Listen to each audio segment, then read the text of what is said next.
apesanga inguya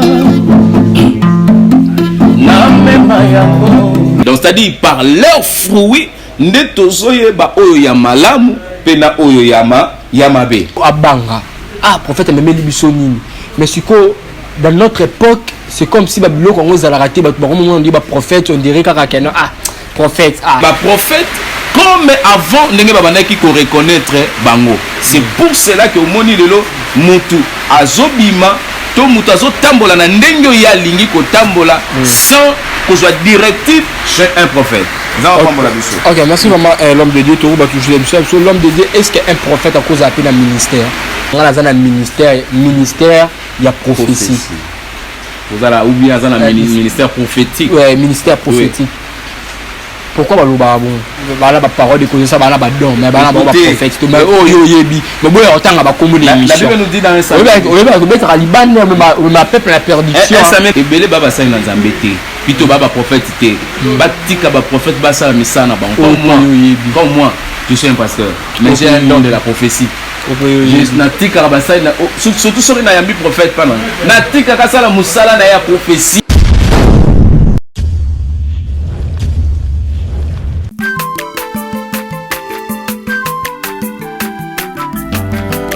Mwana moto te po akosangai abongwa ni pete po awangana Nzambe ya le Nazarien, le Nazarien, le Nazarien, le Nazarien. Bana kitoko koma mukondima atako babakola ke mafuta na musakoli lelo ya yobolingo bateli le Nazarien. Pamboli oye mona na katempeni mama kantelobi koleke mapapu masopi mafuta toko kesikana longo na nzambe oyo babenga na makomi Fada, thank you Fada, chers fidèles internautes, balani nyonso toujours bozwaka libaku ya kwanda biso na kata chaîne ya Bien Nazarien TV na cadre émission na bino table sainte où est présenté par votre humble serviteur Dadie Mukwaya. Je tiens à vous remercier toujours d'être branché sur votre chaîne Les Nazariens TV. Je dis un grand merci l'équipe Les Nazariens. Je dis un grand meilleur vie l'équipe Les Nazariens TV, la paix la meilleure vie na maman Tiffany et la princesse de l'Éternel. Je suis Ali Bambo TB la meilleure vie maman Tiffany et 2022 donc toujours na nzembo toujours le sac comme maman Tiffany. Je dis aussi la meilleure vie la Giroza c'est ma caméra, pourquoi pas Alain Kakala on a dans régime la meilleure vie na yo et puis je dis aussi la meilleure vie la famille nanga que je la famille nanga nyoso Philomène Mukwaya ma bivesse de Yombo Alphine Béa et Joe MK depuis la solo la meilleure vie Ska Bozali le notable sainte Kazana prophète Joe Yves pasteur Joe Yves veuillez m'excuser pasteur Joe Yves yinde to soigner par rapport à thème ya lelo de lengeni ni to koyeba ba prophète ya solo vraiment tourné na kata émission to solo on te ba vrai prophète na ba faux prophète un vrai prophète ça ramisala nini ya ba faux puis ça ramisala nini nous ala pasteur Joe Yves l'émission on va la présenter bien invité na ngam ko singa na régime cha biso vraiment nzembo ozo édifier vraiment bala ya nzambe o peut appeler et pesa nzambe vraiment lokumu le sako moko c'est toujours un nzembo. Alléluia. Merci le roi de rois.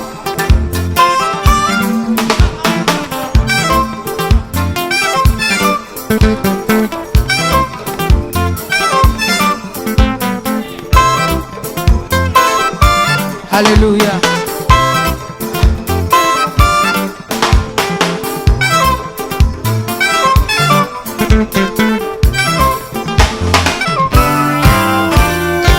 Tombola maboko na yo likolo.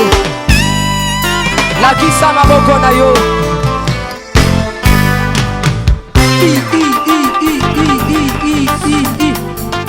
Sakati. Sakati. On y va.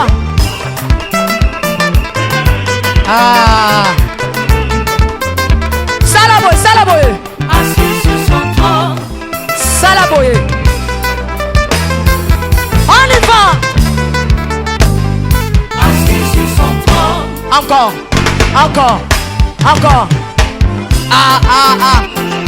afandi na ngwende na ye yesu aza ya kofanda. On y va.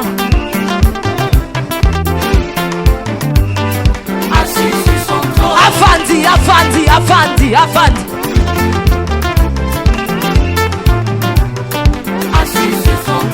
Fandi saye, fandi saye, fandi saye.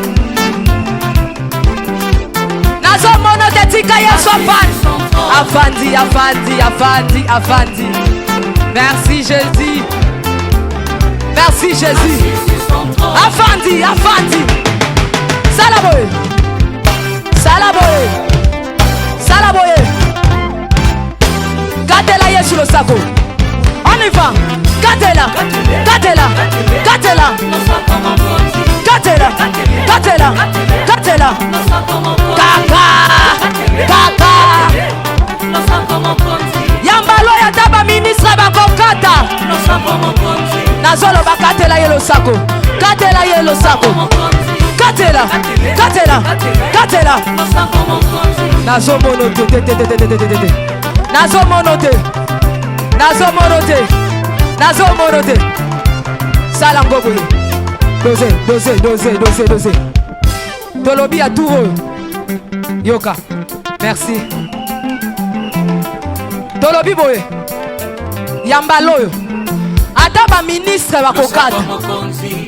Adaba généraux bakosala nini? Nalobi adaba ministre bakosala nini?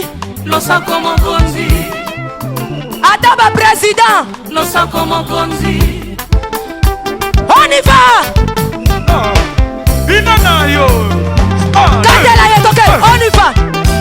Ndemo vraiment tokotango le na bana nzambe nyoso bosako mokonzi vraiment ndemo vraiment sala bana nzambe vraiment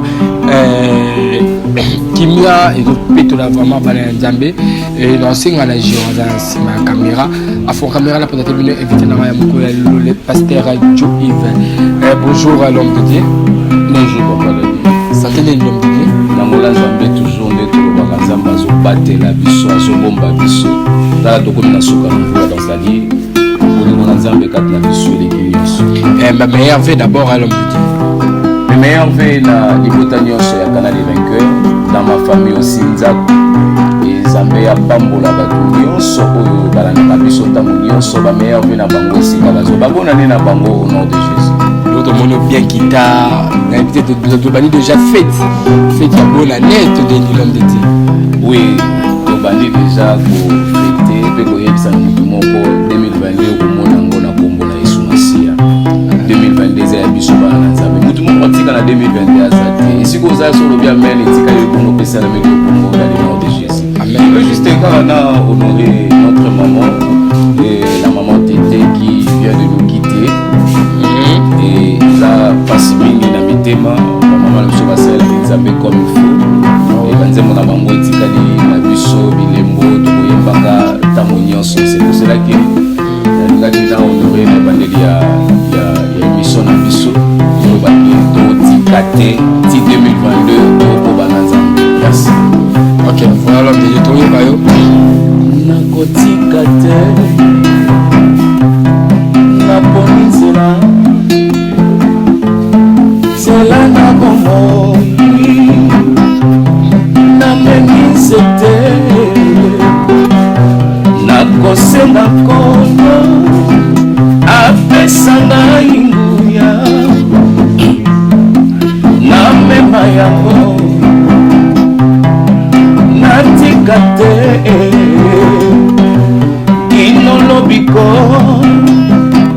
ebisi ba célibataire mobanga te kolo yesu azali tokomondela biso tokosenga kolo apesa bino basungi omabota mapambwama olingo maesepela na kombo na Yesu. Voilà,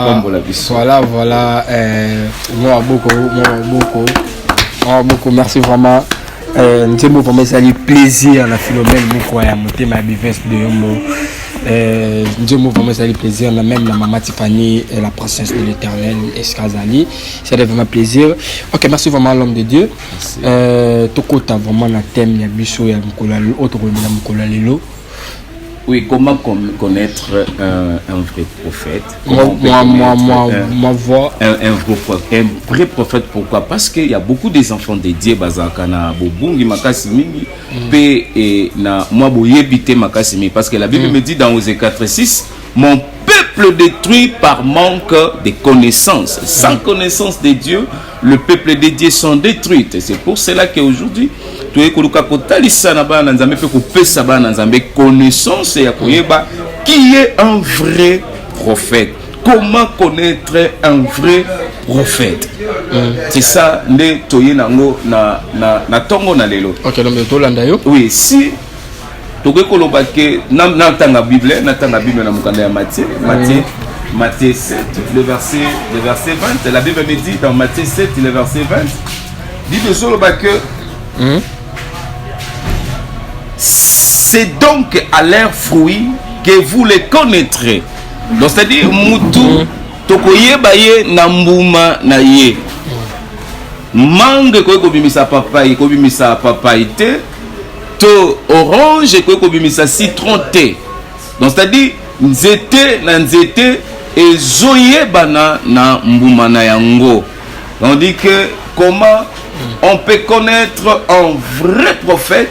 Donc c'est-à-dire tozoye babango na misala na bango nde tozoye babango. Si tokoyi kotanga aussi Deutéronome le chapitre 13, la Bible nous dit il s'est levé au milieu de toi un prophète ou un songeur qui t'annonce un signe ou un prodige.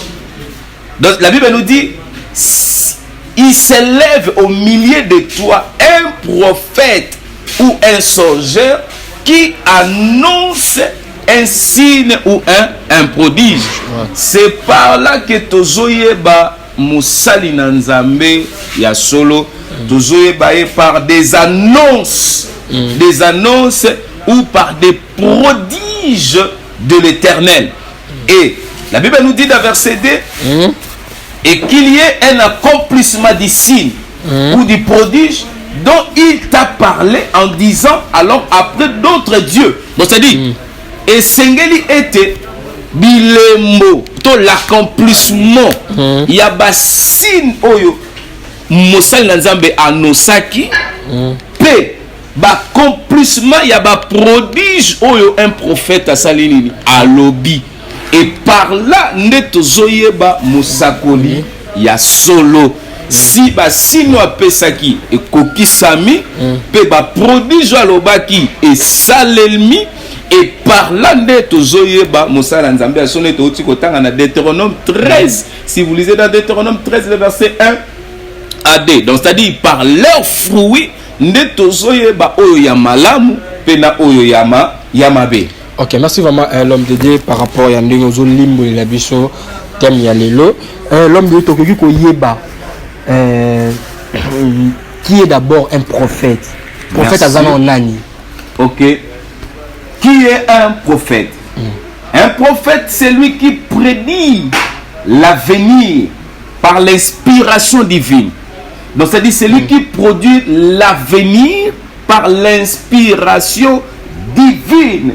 Donc c'est-à-dire il révèle quelque chose de vérité ou il révèle quelques vérités cachées aux hommes.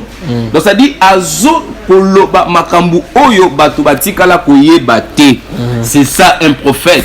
Un vrai prophète, comme je dis souvent, pour bien connaître qui est un prophète, donc ça dit qui est un prophète, donc ça dit il est celui qui prédit l'avenir par l'inspiration divine. Donc ça dit yazo pesa makambu oyo kozala kolandisama l'inspiration ya bondokité mais selon l'inspiration divine il révèle quelques vérités cachées aux hommes. C'est une personne qui parle au nom de Dieu. C'est lui-là un prophète. C'est-à-dire la personne qui prédit l'avenir. La personne qui prédit l'avenir. Mais l'homme de Dieu, à l'époque, Ezala, quand on a dit ceux qui sont prophète, dans la ville, aïe, il faut abanga. Ah, prophète, mais mais c'est que dans notre époque, c'est comme si Babylone, quand on a raté, on dit prophète, on dirait qu'il prophète, olobini, prophète, olobini. Pourquoi différence on a Isaïe à ton kala, n'attend à siko, moi différence on est côté vraiment la carte monde. Là c'est esa considération ya batu nanzam, ya batu nakat na mokili. Pourquoi dans les temps anciens on reconnaît les hommes de Dieu, bazo zwa bango na bisika ya nzambe. Pourquoi? Parce que nzambe bazo mona eboete, bazo mona ne basali na nzambe. Na temps ya kala pour que mutu ayoka nzambe, azoyoka nzambe na nzela ya basakoli. Dieu parle na nzela ya ba prophète. Ndesika o nzambe abandaki koloba. Donc c'est-à-dire ezala roi, ezala nani soki alingi koyoka nzambe, akoyoka nzambe na nzela ya mosakoli. Na nzela ya mosakoli ndia koyoka. C'est pour cela que dans le temps ancien, soko tangi Bible, tous les rois, ils ont travaillé avec le prophète. Pourquoi? Parce que le prophète a produire makambo ezoluka koya. Tous les prophètes azo pundula sekele moko ezali to makambo ezo bongisa to bitumba moko ezolinga koya na mboka. Donc dans les temps il y a lelo et ba prophète n'ont pas vraiment considéré. Pourquoi? Parce que diable aussi azo kota na kati na mitu ya batu pour na koyeba penza ko longola penza bazali lokola basali na nzambe na mitu na batu. L'importance ya ba serviteur de Dieu. Or la Bible me dit dans 2 Chroniques 20:20, confiez-vous à l'Éternel, vous serez affermis, mais à mes serviteurs, les prophètes, vous réussirez. Donc ça dit, le récite, et va dire ça na kati na ba prophète. Pourquoi? Parce que ceux qui m'ont se confier à un prophète est là pour n'akoyebisa na mutu ce qu'il y a, ce qui doit venir. Alors, le diable n'est à côté ici l'inconsidération on a pas pensé à Batu et que va reconnaître tes penza basali na nzambe et ba prophète comme avant ndenge babana qui ko reconnaître bango. C'est pour cela que au moni lelo mutu azobima to mutu azotambola na ndenge ya lingi ko tambola sans que soit directif chez un prophète. Ok, merci maman, l'homme de Dieu, l'homme de Dieu, est-ce qu'un prophète a cause appelé un ministère? Merci la question. Pourquoi? Parce que quand on parle d'un prophète, première des choses, et ce que Zambé a pessi Nabiso na 5 ministères. Nous avons le ministère pastoral, comme moi je suis pasteur, ministère des doctorats comme des enseignants, ministère apostolat des apôtres, le ministère de l'évangélisation et le ministère prophétique. Donc c'est-à-dire, un prophète, c'est un ministre de Dieu. Donc c'est-à-dire, c'est un prophète, c'est un ministre de Dieu. Donc c'est-à-dire, première des choses, de savoir que un prophète, donc c'est-à-dire, un ministère à part de voir des dons de prophétie. Parce qu'il y a d'autres personnes, ils ont des dons de prophétie. Mais un prophète, c'est un ministre de Dieu. Parmi les 5 ministères, un prophète se trouve dans les 5 ministères de Dieu. Donc ça dit un prophète, c'est un ministre de Dieu. Ministre de Dieu, à cause de l'église. Oui. Pourquoi? Parce que c'est un ministre de Dieu. C'est un ministre de Dieu. Quand on dit l'église, là c'est un sujet, on va parler ça d'autres jours. L'église, c'est là où l'ensemble de Dieu. L'ensemble de Dieu. Qui a rassemblé les enfants de Dieu là. Un prophète là. Donc ça dit il y a un prophète qui a un ministère. C'est lui qui a rassemblé les enfants de Dieu. Il est bien l'église. Donc ça dit même prophète de Dieu. C'est à cause de l'église. L'église, il y a prophète, on a des mutakambaka. Pourquoi? Parce qu'il y a un ministère en Zambie. Mais l'homme de Dieu, peut-être une différence. Tout limbo là non parce que il y a peu ban Nzambe belé ba Hollande biso yebi yango mais ba vraiment différence na honte. Différence entre un pasteur, un prophète, un apôtre, un docteur, différence les entre oui, c'est ça que na lobaki na wutu pasteur ça rôle la pasteur Zarani pasteur rôle la prophète Zarani bango nyonso 5 wana ouais d'ailleurs avant continuer parce que tout le monde on a l'église mais un pasteur a lobi kaza pasteur mais comme ko prophétiser un apôtre un évangéliste lobi kaza évangéliste comme ko ça la prophétie mais ce que différence ni on dit nous n'avons pas ça la musala na yete ton évangéliste la journée mutu na mutu azosala musala na ye pasteur ko prophétiser oui évangéliste pas pour oui pourquoi si vous lisez dans Corinthiens Dieu a donné des dons spirituels dans l'homme. Donc c'est-à-dire, si vous trouvez parmi les dons, il y a un don de prophétie. Un don de prophétie est donné ou pesami pona tous les moutunions sont dans 5 ministères wana. Donc c'est-à-dire, à koki pe kozala nango. Mais quand on parle de ministère, donc c'est des choses différentes. Donc, ils ont se retrouver dans moutunions, même un frère en Christ, un sœur en Christ, après qu'on se retrouver dans don, dans katinaye. Mais dans le ministère T. Ministère est le mot particulier aux Nzambé, donc ça dit l'appel. L'appel quand on dit Nzamba bengi na ministère pastoral, Nzamba bengi na ministère il y a docteur, Nzamba bengi na ministère prophétique, na ministère d'apôtre, na ministère d'évangélisation, mais moto Nzamba bengi aussi comme pasteur. Nzamba akoki kota don il y a prophétie na katinae. Comme moi je suis pasteur, mais j'ai un don de la prophétie. Donc il y a prophétie. Si je travaille dans ces dons-là, si je suis au ministère Nangaïté, tu peux m'appeler un prophète. Mais je ne suis pas un prophète, je suis pasteur. Parce qu'au rôle là-bas, il y a pasteur dans l'église. Le rôle à pasteur c'est un berger. Pasteur c'est un berger, pasteur c'est un papa. Donc c'est-à-dire c'est lui qui ressemble. Donc c'est-à-dire que quand on dit qu'un berger, quoi, il est dans bergerie. On a combattu la bampate. Donc c'est-à-dire agali tata ya bapate, ya combattre la bapate, c'est un pasteur. Un évangéliste, son travail, c'est de ya kozwa batu libanda pe ya kokotisa bango na katina na église ya Nzambe. Pe rokende ko panza sango malam. Un évangéliste c'est aussi c'est un missionnaire aussi. Donc c'est-à-dire il est là pour nako panza sango malamu pe kozwa batu wana kote ya bango le banzambe ko bongo sa bango mitema ko kotisa bango na lingomba na Nzambe pasteur aye abando sala musala na pour nako vandisa bango. Un docteur c'est un enseignant. C'est lui qui décortique bien la Bible. Donc c'est-à-dire il révèle, il fait sortir des rêves de Dieu. Quand on parle de rêves de Dieu, de révélation de Dieu. Donc c'est-à-dire Nzamba utilise un docteur pour décortiquer kaka verso yo tanga kiwana. Mais un docteur azo fungola yango azo ko panza yango pe fungoli yo mémoire dans ndenge mususu. C'est ça un docteur est là pour nous revendre ça va aussi dans enseignement il y a l'icolo les sous makasi. Donc ça dit que de décortiquer la parole de Dieu. Quand on parle des apôtres, les apôtres sont là pour construire. La Bible nous dit natango nakala et les apôtres bah vendre ça kabatuna en enseignement.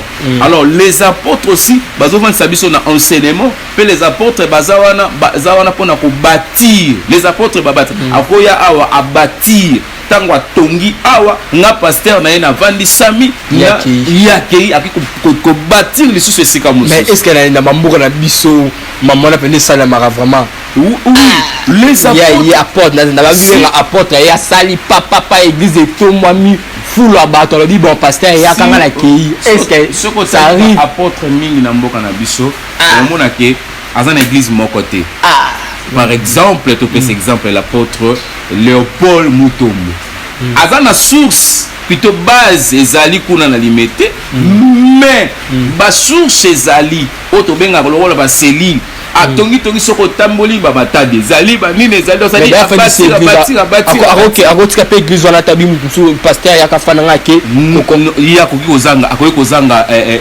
ndako ya kolalela te azana wana eza ndako esika ya lalelaka mais akoya ndeti par exemple na lingwala awa abatir azi pasteur moko atie awa ou bien évangéliste moko atie awa akekuna bâtir c'est ça musala ya pasteur kotambola plutôt ya n'apôtre kotambola ba province nyonso ba ville nyonso ba continent nyonso ko bâtir pe kotika bato mususu ko travailler. Un prophète si je n'abuse tozali un prophète est là il y a aussi un prophète azali pour na ko pesa message lolenge na uta kotanga awa na Deutéronome 13 donc ça dit il est là pour na kopesa ba signe pe ba prodige pe tozomona ba accomplissement ya ba signe yango pe na ba prodige yango mais dans quatre églises quand on dit que l'église rassemble tous les 5 ministères dans l'église. Pourquoi? Parce que la Bible nous dit dans Corinthiens tous sont là pour un commun, donc c'est-à-dire pour un commun, donc c'est-à-dire bazawana pour na musala ya nzambe etambola malamu. Donc c'est-à-dire dans quatre églises tous les 5 ministères est très important. Oui. Okay, merci vraiment l'homme de Dieu toujours Koba. Merci vraiment de nous expliquer pendant Mambo très bien parce que tout bateau baïbaki bamou te baïba comme l'homme de Dieu tu continues toujours dans l'émission l'homme de Dieu c'est quoi d'abord la prophétie? Prophétie c'est anonyme. Bateau belé baïba raté la prophétie après c'est la prophétie à l'obibo mais c'est quoi d'abord la prophétie? Prophétie c'est anonyme. La prophétie c'est ça l'engna ote koloba. Quand on parle de la prophétie, c'est prédire. Donc, c'est-à-dire ce qui doit arriver, ou ce qui était passé, ou ce qui a. C'est ça la prophétie. La prophétie est Zakoloba, la prophétie est Zali, Kotalisa Nabato, ce qui était caché, Ebima, Napolele na miso Nabato. Donc, c'est-à-dire, Makambo Mutu Azoye Bate. Makambo mutu atikala koyeba te eloko eza liboso na mutu oyo mutu azoyeba te et makambo ezoya liboso na mutu oyo mutu azoyeba te. C'est ça que la prophétie nde ezoya kotalisa yango. C'est ça la prophétie. Prophétie eza bon. Oui. Ok, l'homme de Dieu sikoyo question mutu na ezali tonito yeba ministère neti mutu so aloba ngala za na ministère ya prophétie. Ou bien dans le ministère prophétique. Oui, ministère prophétique. Oui. Pourquoi Baloba bon? Oui, dans un ministère prophétique. Donc, c'est-à-dire que nous avons 5 ministères. Nous avons 5 ministères. Donc, c'est-à-dire dans un ministère prophétique. Donc, c'est-à-dire Moussala na yangoana ya prophétie. S'il prophétise, donc c'est-à-dire a raté tout. S'il prophétise, azokota na kati na mozindo. S'il prophétise, il parle aussi de temps. Quand il prophétise, il parle de l'avenir. Donc quand il prophétise, donc c'est-à-dire il est avandi sami na kati penza ya musala na ye, c'est ça que na kati ministère prophétique. Et bon ce que différence ni ezana muto azana don ministère. Oui, différence ezali pourquoi parce que muto azana don c'est un homme simple. C'est un homme simple, c'est-à-dire lui il n'a pas de ministère, mais il a un ministère, un ministère évangélique, un ministère pastoral, mais il a ces dons-là de la prophétie. À Kokanité un prophète a un ministère. Pourquoi? Parce qu'un prophète a un ministère, dans tous les 4 carrés, Aza calé. Aza vraiment calé. Maintenant, Moutou Aza n'a don seulement Aza calé dans côté. Il y a beaucoup de choses. Il y a à quoi apprendre chez un prophète. Le lengue mon côté va utiliser Moutou Aza n'a don. Le lengue mon côté va utiliser Moutou Aza n'a ministère. Différence entre un prophète et un ministère prophétique. Là, Moutou Aza n'a don. Écoutez, bah prophète. Un prophète a un caractère dur. Un prophète a un caractère moko dur. Dans la ligne de pasteur a l'aime par rabat. Pasteur a bondé la rabat. Pasteur a zana bolembu plutôt bolembu moko te mazana ba kimia moko boy. Mais okuta ngote chez un prophète. Chez un prophète okuta ya zana ba rigueur. Un prophète il parle la vérité. A bango te poaloba. Mais un pasteur au monde pour azoki ndi yango message yango mais mona pas loba ausela ki pasteur ausela moko kibo bangi moko bo est ausela kibo kimia moko bo. Mais un prophète quand il a vu quand Dieu a parlé azana maramoro banga te pour kaloba. Donc ça dit lui il parle aussi avec autorité un prophète. Et yoka nazana ni comment tokoki koyeba un vrai prophète. Un vrai prophète par rapport à 3 temps. Par rapport à 3 temps, un vrai prophète. Un vrai prophète n'a passé, n'a présent, puis n'a futur. Il y a beaucoup de personnes qui ont prophète, prophète, don. Ah bon? Il a un don de prophétie. C'est pour ça que écoutez, il y a beaucoup des enfants de Dieu. Azaki na makola tata na ye, lola tata na ya prophétisaka, to lola tata na za pasteur, lola la lotaka noto, to ye pe bazui moi bazui don dans le bit don. Il y a prophétie pas pesi na kati, pe bimini banda comme prophète. Un prophète qui nda prophète Jérémie, prophète un tel, non prophète belé bolé sur YouTube. Ils ne sont pas des prophètes, ils ont don, il y a prophétie. C'est pour cela que Omoni Bango Babeta Ramingi à côté. Prophète à YouTube. Oui, c'est pour ça que Omoni Babeta Ramingi à côté. Pourquoi? Parce qu'il a seulement que ces dons-là. Un prophète de ministère, est à côté. Il y a besoin de Moussala Naïe. Donc ça dit, il y a après Azana ba stratégie, pe na ba ndengeni na ko pesela ngo ndengeni zamba zo pesela la. C'est pour ça que Omoni Bato Bazana ba don. A pesa mutu professeur pesa on likolo. Or, yoka, la prophétie. Prophétie, c'est qu'il faut édifier Moutou. Prophétie, c'est qu'il faut consoler Moutou. Prophétie. Il faut consoler Moutou, pour édifier Moutou. Yo, ça Moutou, prophétie. Na moni des ans, bâti accident liboso na yo. Au banc ici d'un Moutou. Oui, na bâti liboso, accident liboso no. Quand mingi te no un accident, les hommes na kufa. Au tiki pe Moutou ndengo wana. C'est édification. Or, ce que moi je sais, ce qui est révélé est condamné. Et condamné par quoi? Par la prière. Alors quand tu dis à Namutu, un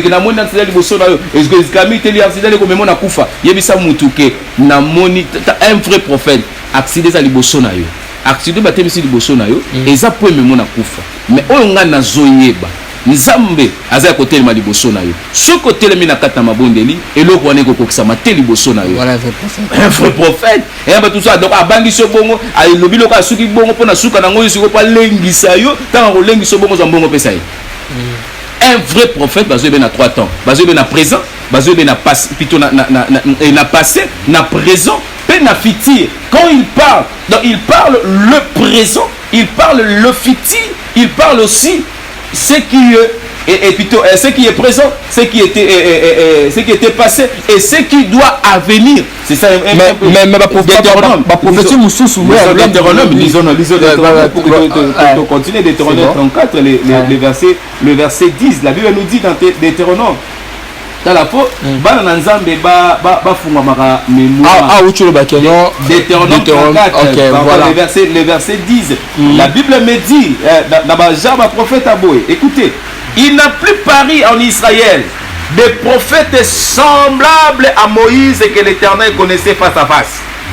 Nul ne peut ni être comparé pour tous les signes et les miracles que Dieu l'a envoyé faire au pays d'Égypte contre Pharaon, contre ses serviteurs et contre tout son pays.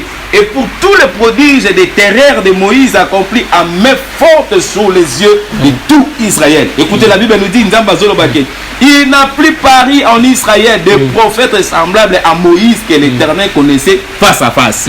Un prophète face à face, il a le rôle seulement c'est tout. Mais l'homme de Dieu a que travers on a sema kola tata na yi. OK. Merci maintenant l'homme de Dieu to kala maluba na o chi koloba awa to la dio bien. On dit que non un prophète a soit appelé sous prophétie ce qui est révélé et condamné par la prière. Mais sur la Bible, roi, c'était Salomon, Samuel, le prophète a écrit ce message. À Cyprien qui prophète, il y a qui est prophète, mais prophétie qui kabou, la prophétie sur la péché qui a bon échangé à ton côté là en prière l'homme de Dieu. Quand on parle c'est vous parlez de Saül. Ouais, Saül. Vous parlez de Saül. Oui. Saül, il a désobéi à Dieu.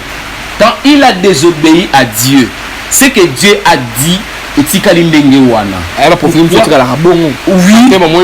Oui. Fato côté prière, il va que au coup mais les conséquences aux conséquences, c'est la conséquence. Et les conséquences, et ça qui conséquences, il faut subir. Il faut subir. Quand Dieu a parlé dans Samuel, et même s'il avait supplié, et le rôle a tout ça quitté. Écoutez, la désobéissance. Quand la désobéissance, on a désobéi après prophétie et hier, le rôle au salibo et au salamabo. Bon, Israël est content de comment. Quand le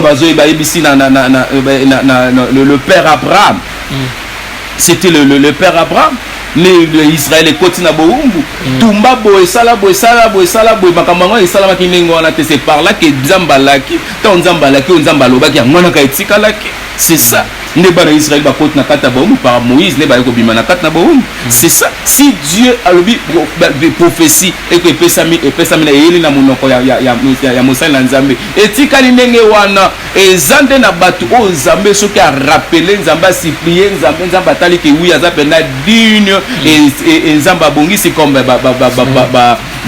basali na nzambe ba Ézéchiel oui Ézéchiel plutôt et Bible zoloba ete batindi koyebisa ye ke akokufa prophétie eye et pas la mosala na meka akokufa mais tanga tika na sima tika ko rappeler nzambe de même muto ayeki na prophétie nzamba zongi se nzamba balo langage ke ndeko yebisa ye ke akokufa suite pe na baki c'est lié mikolo le problème ça na Saül c'était la désobéissance ne etikala ki bongo prophétie tikali bongo tia subir oui. OK l'homme de Dieu question tout na soki ezali poto kabwano awa net yo tant que pasteur tant que toi des prophètes attends 3 ou ya solo so apesi prophétie c'est la cas exact oyebi eza question souka eza question souka première des choses pour te dire que pour prophétiser il faut avoir le Saint-Esprit. Pour prophétiser il faut avoir le Saint-Esprit. Sans le Saint-Esprit les prophéties au mutazoloba aloba makanisi na ye sans le Saint-Esprit. Sans le Saint-Esprit, l'homme ne peut pas parler des choses qui viennent de Dieu. Pourquoi? Parce qu'avoir le Saint-Esprit dans l'homme, que l'homme parle des choses qui viennent de Dieu. Il y a beaucoup de personnes qui parlent de Makanisina Bango. Il y a beaucoup de personnes qui parlent des paroles de connaissances. C'est un don, les sous-sous. C'est un don. Laisse-moi te dire. Quand on parle de la parole de connaissances, la parole de connaissances, c'est pas. Ils ont don. Ils ont vraie prophétie. Pourquoi? Parce qu'ils ont parole de connaissances. Il y a beaucoup de personnes qui ont la parole de connaissances. Et puis, les petits prophètes ont la parole de connaissances. Comme un don. Là-bas, prophète, comme un don. La parole de connaissance ba don mais ba prophète mais yo yebi mais boy otanga ba kombo de émission. La Bible nous dit dans un Samuel ko bettra liban ma peuple la perdition. 1 Samuel 10 la Bible ma peuple la perdition l'homme de Dieu. 1 Samuel 10 non mais ma peuple la perdition. 1 Samuel 10 totanga la Bible nous dit lorsqu'il arriva en Gibéa, voici une troupe de prophètes vint à sa rencontre. L'Esprit de Dieu les saisit et il prophétisait au milieu d'eux. On parle de Saül, il n'était pas un prophète. Mais l'Esprit de Dieu, lui, est saisi. Il a commencé à prophétiser avec les prophètes. Il est belé à Batu Bazo prophétiser. Pourquoi Moli Monanzambe et l'attaqué a prophétisé avec le prophète. Et belé baba sa ina nzambe te. Pito baba prophète te. Batika ba prophète ba sa misana ba. Comme moi, je suis un pasteur. Mais j'ai un don de la prophétie. Je natika ba sa surtout sur na yambi prophète pas non. Natika ka sala musala na ya prophétie. Ah sala ya mona ndenge esengeli. Si moi je vais prophétiser comme la Bible nous dit, nous prophétisons en partie. Nous prophétisons en partie. Na sukaka esika o esukeli ngai mais oya za na ministère na yango azosala makambo na ndenge esengeli. On connaît un vrai prophète par son caractère. On connaît un vrai prophète quand il dit des choses et ces choses-là ezokokisama. Quand il montre des signes, ba signes wana ezosalama. C'est ça, on connaît un vrai prophète. OK, merci vraiment l'homme de Dieu. La chose olingo ke na prophète wana là nous sommes arrivés à la fin. Nous sommes arrivés à la fin de notre émission l'homme de Dieu. Le basso est causé à Nina numéro contact il y a téléphone. Ou bana ki na loyembo to su rapide na loyembo l'homme de Dieu. Liloba suka ezali que to komi na tango ya suka. To tika ko kosama mingi na basali ya Nzambe ya lokuta. Nazoyebisa na mwana Nzambe moko mon peuple détruit par manque de connaissances comme Osée 4:6 dit. Et Seigneur ofandisa manakata na présence à Nzambe comme la Bible dit dans Josué 1:8. Médite la nuit et jour pour entreprendre pour yeba to komi na tanine et beaucoup plus le cas discernement des esprits pour yeba le vrai et le faux. To komi na tango suka ba ko gendo ko mama lo boko na muto esengela mama lo boko te azumi limo azana ngo atiela na kati et belé ba bimi lokola ba prophète bazara ba voyant na kati ebele babiloko ba prophète bauti kolata babiloko bokoko na bango ebele babiloko na ba prophète bake kosimba kisi misusu baza bandoki. Laisse-moi te dire, un sorcier aussi prophétise pourquoi une mission est en tango mokie. C'est pour ça que tu vas décortiquer dans ce haut. Na prochaine émission de tokoye biso makambo nyonso pena o bandoki basakolaka. Pourquoi ndoki akotaka réunion ya butu ayebi makambo ezosalama na butu ayebi makambo elekei makambo babongisaki mpona ntina na yo bango moko babongisaki ala yeli yango longo la prophétie. Faites attention, faites attention. Numéro ya contact plus 243 89 59 57 858 plus 243 89 59 57 858. C'est sur WhatsApp.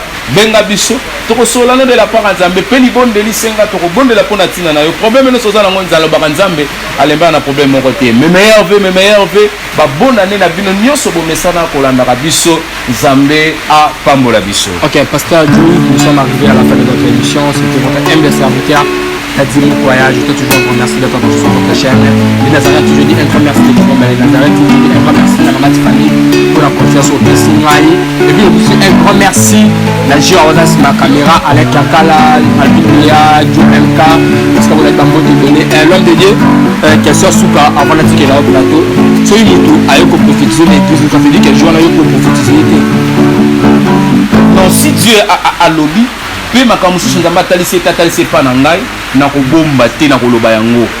Oui, soki nzambe atalisi ye makambo susu oyo esengaki nga mpe ntango na telemi ya molimo na nzambe abandi kopesa nga na kobomba te na koloba yango. OK, voilà, nous sommes arrivés. OK, l'homme de na kobomba te message ya nzambe babombaka yango te. Azali nzambe malamu azali ya kobomba na kate azali na libala na yo azali osakomanga nini azali penepene na yo azali akobongwa na kate. Il est là santé sa présence.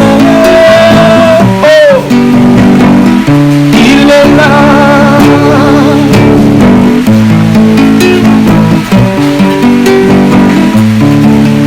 Azali penepene na yo azali akobongwa na kate azali na mosala na yo azali na libota na yo.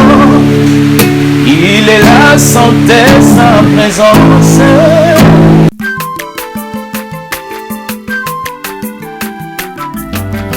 aza mwana moto te po akosa ngai abongwani pete po awangana nzambe ya le nazarien le nazarien le nazarien le nazarien ebana kitoko koma mokondima atako bapakolaki mafuta na mosakolima lelo ya yo bolingo ebateli le nazarete lipamboli oyo emonanaka te mpeni mamaka nde elobi kolapye mapapu masopi mafuta tokokisikana elongo na nzambe oyo babenga na makomi